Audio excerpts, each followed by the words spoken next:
Ever feel like you're always bending, adjusting, and apologizing, while others never do? You might be caught in a trap you don't even see. Manipulation rarely looks like control in the beginning. It doesn't start with force. It doesn't announce itself. It doesn't even feel hostile. Most of the time, it sounds like concern. It looks like closeness. It feels like pressure wrapped in politeness. Manipulation works by exploiting one thing above all, your desire to be reasonable, kind, understanding, and liked. And if you're emotionally intelligent, if you think deeply, feel deeply, and try to see things from all sides, you're actually more vulnerable, not less. Because manipulators don't target the weak. They target the conscientious. They look for people who explain instead of enforce, who empathize instead of pause, who overgive instead of step back.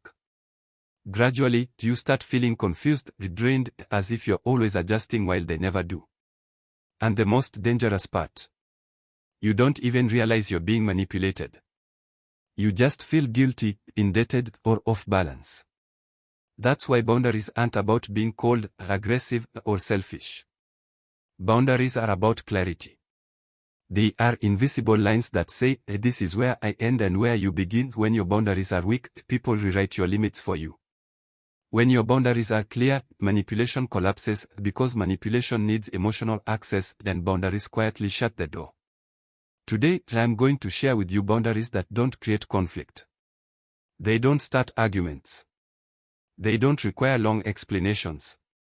But once you practice them, something shifts. People stop pushing. The pressure fades. The confusion disappears. Not because others suddenly become better people, but because you become harder to move. Now, before we begin, I want to share something personal. I hear from so many of you who feel surrounded by fake friends, constant drama, or emotional chaos, then you're just looking for a space to be real. That's exactly why I created a private Patreon community, a place where you can open up to share what you're going through and get my personal insights. It's also where you can request specific video topics if there's something you're struggling with that you'd like me to break down here on the channel. If you're serious about growth, peace, and self-awareness, you'll fit right in. The link is below. Now, let's get into it. Star 1, you don't rush decisions under pressure. Star. Manipulation often comes dressed up as urgency. Not real urgency, but urgency designed to bypass your thinking. Decide now. I need an answer today. If you don't respond, I'll assume you don't care. These statements aren't about time. They are about control. Pressure shuts down reflection. It pushes your nervous system into survival mode, where your goal changes from making the right choice to just making the discomfort stop. And that's exactly when manipulation wins. Because when you're rushed, you don't ask, is this right for me? You only ask, how do I make this pressure go away? Manipulators know this. They create fake deadlines because people don't comply easily.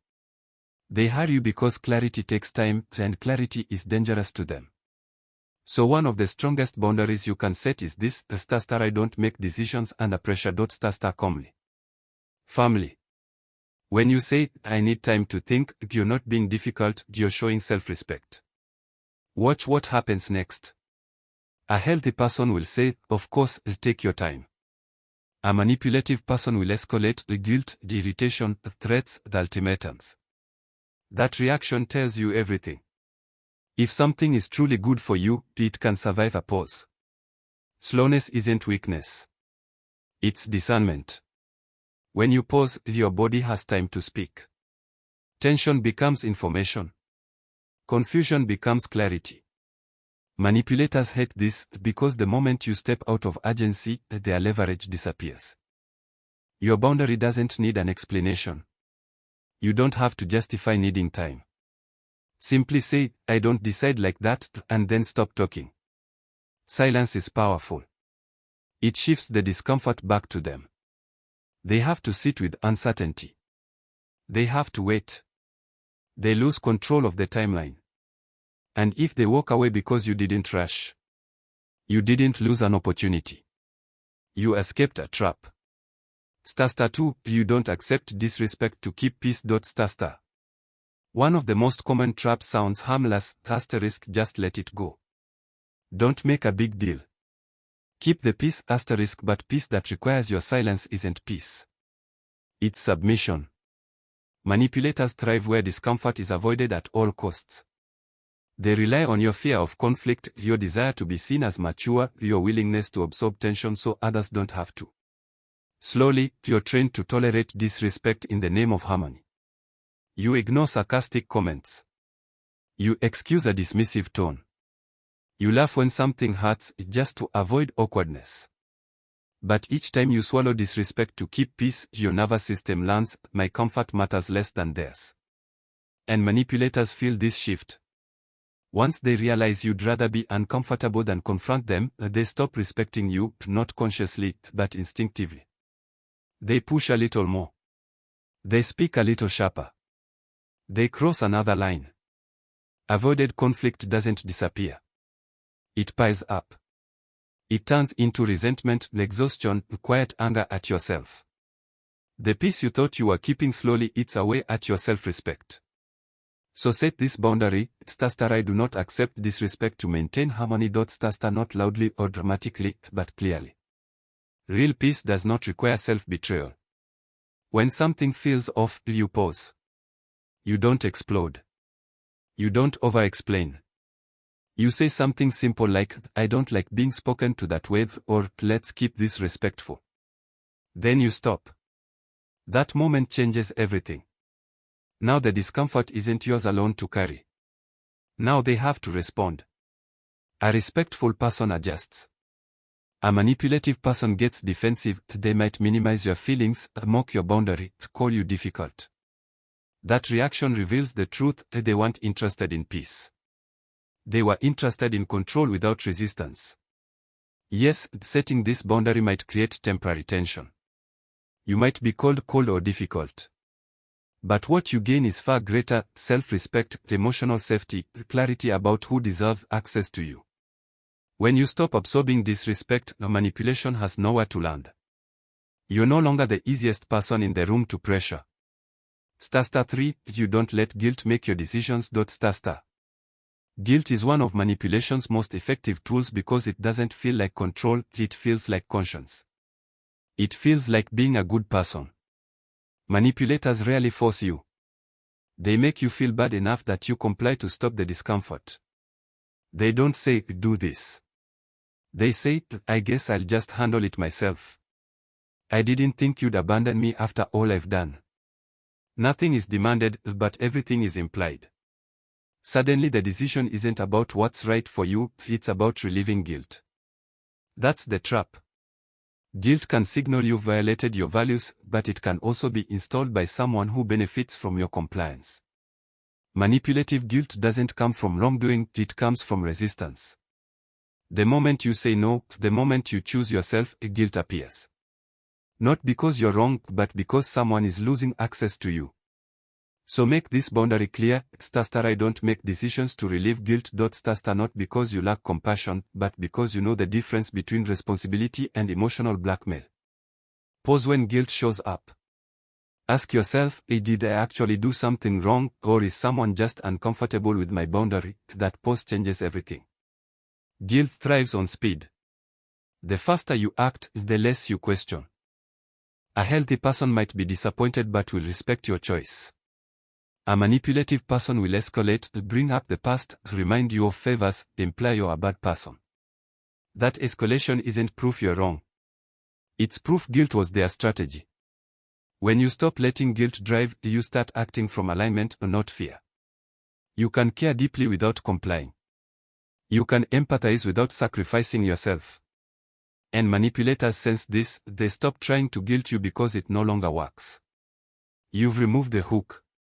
4. You don't carry blame for things you didn't do. Manipulators rarely blame you directly at first. They imply. They suggest. They sigh. Slowly, responsibility starts sliding from where it belongs onto you. You apologize for things you didn't cause. You explain reactions you didn't create. You fix situations that weren't yours to manage. This is how you get trained into emotional labor you never signed up for. They say things like, if you hadn't said that, I wouldn't have reacted this way, or you made me feel like this. Their behavior becomes your responsibility. Their lack of control becomes your fault. Your boundary is this: I do not carry blame for things I did not do. Not defensively, but clearly. Separate what's yours from what's theirs. You are responsible for your words and actions. You are not responsible for someone else's inability to regulate their emotions. When blame is handed to you, pause. Ask yourself, what exactly did I do? What am I truly responsible for? Then respond with something like, I'm responsible for what I said, not for how you chose to respond. You're not denying their feelings, you're refusing false ownership. A healthy person can hear this and self-reflect. A manipulative person will escalate, call you cold, say you're avoiding accountability. But true accountability only applies where responsibility exists. Taking blame for things you didn't do doesn't make you mature. It makes you manageable. When you stop carrying false blame, your self-trust returns. You stop over-apologizing. You stop living in a state of self-doubt. And manipulation loses one of its strongest weapons. 5. You aren't afraid to walk away. Fear of living is the invisible leash. Manipulators sense it, not because you say it, but because it shows in your hesitation, your over-explaining, your tolerance for what doesn't feel right. Manipulation only works when someone believes living is more dangerous than staying. So the most powerful boundary you can build is this: I am willing to walk away. Not as a threat, but as a quiet, internal knowing. When respect is gone, manipulators don't need you to stay forever. They just need you to be afraid to live, afraid of conflict, loneliness, being misunderstood, or wasting history. Once they realize you'll endure discomfort rather than risk living, they stop negotiating. They stop respecting your limits. But the moment you become willing to walk away, everything changes. Your voice steadies. Your responses shorten. Your tolerance for manipulation drops to almost zero. Why? Because fear is the fuel of control. When the fear is gone, manipulation collapses. Walking away isn't about punishment. It's about self-preservation. You don't announce it. You simply know that staying is optional. And that knowing changes how you show up in every interaction. People who respect you will respect your autonomy. People who manipulate you will either adjust or expose themselves. Both outcomes protect you. When you no longer fear walking away, you stop accepting less than you deserve. And that makes you impossible to control. 6. You don't rescue people from their own choices. Rescuing seems kind. It looks responsible and loving. But over time, it becomes a contract you never agreed to, where you carry consequences that were never yours. Manipulators often create chaos, then look to you for relief. They know you don't like seeing people struggle. You don't like mess. So you step in. You fix. You absorb the fallout. Each time you do, you teach them, my choices don't have consequences because you'll catch me. That's how rescuing turns into manipulation, not through force, but through created dependence. Set this boundary: I don't rescue people from the consequences of their own decisions. Not coldly, but clearly. Consequences aren't punishments. They are teachers. When you remove consequences, you remove the chance for growth. They'll frame their crisis as an emergency, I don't know what to do. You're the only one who can help. Everything will fall apart if you don't step in. Your job is to pause and ask, did I create this? Am I truly responsible for fixing it? It might feel uncomfortable. They may panic, guilt you, call you heartless. But what's really happening is they're facing reality, maybe for the first time. And that isn't cruelty. It's respect. When you stop rescuing, people either rise to the responsibility they've avoided, or they find someone else to rescue them. Either way, you're protected. You're no longer the safety net for self-sabotage. You're no longer the cleanup crew for avoidable crises. And manipulation loses a powerful hook. 7. You don't negotiate your core values. Manipulation doesn't always ask you to do something blatantly wrong. Sometimes it just asks for a small compromise, a quiet exception, a slight bend in what you know is true. And that's how it gets in. Because manipulators know they don't need you to abandon your values all at once. They just need you to bend them. At first, it sounds reasonable, asterisk just this once. Be flexible. Don't be so rigid, asterisk but core values and preferences. They're the internal rules that hold your self-respect together. When you negotiate them, you don't just change a behavior, you weaken your foundation. So hold this boundary, my core values are not up for negotiation. Not loudly or self-righteously, but firmly. You've already decided. Manipulators will try to blur your values. They'll call them selfish, inflexible, or unloving. But your values aren't rules for others, they are standards for yourself. You're not saying, you must live this way, you're saying, I won't live any other way. When you don't negotiate your values, you become internally consistent. Your words match your actions. Your self-respect becomes stable and not situational. Manipulators rely on situational ethics, they want the rules to change when it benefits them. When they realize your values don't move, they lose their ability to bargain. Some people will leave when they can't bend you. That's not a loss, it's alignment. Anyone who needs you to violate your values to stay connected isn't offering connection. They are asking for control. Rate, you don't reveal your next move. Manipulation thrives on predictability. Every time you share your plans, goals, or next step before it's done, you hand someone leverage. They don't need to order you around, they just need to anticipate you. Once they know your next move, they can preempt you, create obstacles, pressure you to change course, guilt you into reconsidering. So protect your agency with this boundary. I don't reveal my next move. Not to hide or manipulate, but to keep your autonomy intact. When you stop announcing what you're going to do, manipulators can't set traps in advance. They can't provoke guilt ahead of time. They can't frame your choices before you've even made them. Silence about your intentions shifts the power without a confrontation. This isn't about secrecy. It's about moving on your own terms. The less a manipulator knows, the less they can interfere. And that quiet confidence communicates something powerful, that I am the author of my own life. People who respect you won't need to know every detail of your plan. People who manipulate you will panic when they don't have access. Either way, you win. 9. You don't explain your no. Saying no is simple, but we often weaken it with explanations. I can't because I'm busy. It's not a good time. Every reason you give is an opening for manipulation. Once you start explaining, they have something to challenge, twist, or guilt trip you about. Your no is a complete sentence. It doesn't need justification. When you add words, you signal, here's how you can change my mind. Manipulators sense that immediately. So practice this. No is enough. Clear, final. Not cold, just certain.